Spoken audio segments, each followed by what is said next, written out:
ভাইয়ের কপালে দিলাম ফোঁটা, জমের দুয়ারে পড়লো কাটা।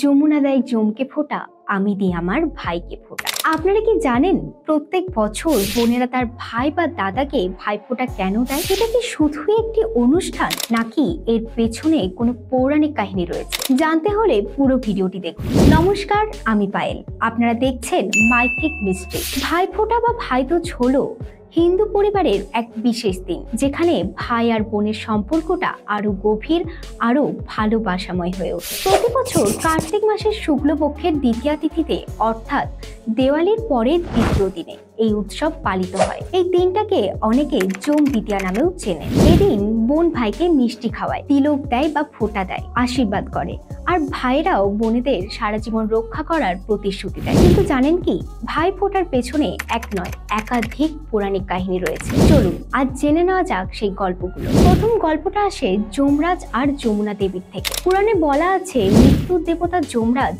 বহু বছর পর একদিন তার বোন যমুনার বাড়ি আসেন। যমুনা দাদা যমরাজকে স্নানের পর পবিত্র খাবার দেন আর কপালে চন্দনের তিলক দেন। যমরাজ বোনের ভালোবাসায় অভিভূত হয়ে বলেন, আজ থেকে যে বোন তার ভাইকে এভাবে তিলক দেবে, তার ভাই দীর্ঘায়ু ও মঙ্গল লাভ করবে। সেই দিন থেকে শুরু হয় এই রীতি, যাকে আমরা আজ ভাইফোঁটা বলে জানি। এই কারণেই এই দিনটিকে জম দ্বিতীয়া নামেও ডাকা হয়। দ্বিতীয় গল্পটি আসে শ্রীকৃষ্ণ ও সুভদ্রার কাছ থেকে। কথিত আছে, নরকাসুর নামের এক অসুরকে বধ করে শ্রীকৃষ্ণ যখন বাড়ি ফিরে আসেন, তার বোন সুভদ্রা তাকে সাদরে বরণ করে। তিনি ফুল, মিষ্টি আর দুধ দিয়ে শ্রীকৃষ্ণকে আপ্যায়ন করেন এবং তার কপালে তিলক দেন। সেই দিনটিও ছিল কার্তিক মাসের শুক্ল দ্বিতীয়া। তখন থেকেই অনেকেই মনে করেন ভাইফোঁটার আরেকটি উৎস এই শ্রীকৃষ্ণ সুভদ্রার ঘটনা থেকেই এসেছে। এছাড়াও কিছু আঞ্চলিক কিংবদন্তিতে বলা হয়েছে, জৈন ধর্মেও এই দিনে ভাই বোনেরা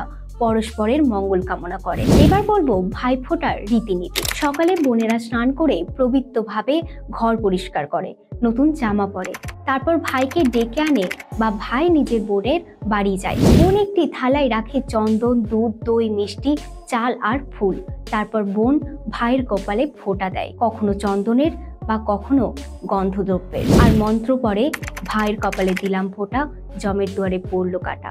যমুনা দেয় জমকে ফোঁটা, আমি দিই আমার ভাইকে ফোঁটা। এই বলে দীর্ঘ জীবন কামনা করে। ফোঁটা দেওয়ার পর বোন ভাইকে মিষ্টি খাওয়ায়, ফল দেয় আর আরতি করে। বদলে ভাই বোনকে উপহার দেয়, হতে পারে জামা কাপড়, অলংকার বা কিছু টাকা। তাদের হাসি, মজা আর একসঙ্গে খাওয়া দাওয়ার মধ্যে দিনটি কেটে যায় একটি মিষ্টি সম্পর্কের অনুভবে। ভাইফোঁটার মূলে আছে একটি ভাবনা, রক্তের বন্ধন যেমন পবিত্র, তেমনি ভালোবাসার ফোঁটাও অমলিন। এই দিন শুধু ভাই আর বোনের নয়, এটা পরিবার, স্নেহ আর সম্পর্কের মিলনের দিন। তাই প্রতি বছর এই দিনটি যখন আসে, তখন শুধু একটা তিলক নয়, আমরা একে অপরের জীবনে ভালোবাসার চিহ্ন রেখে যাই। কারণ ভাইফোঁটা মানেই ভালোবাসা, বন্ধন আর আশীর্বাদের এক অনন্ত প্রতীক।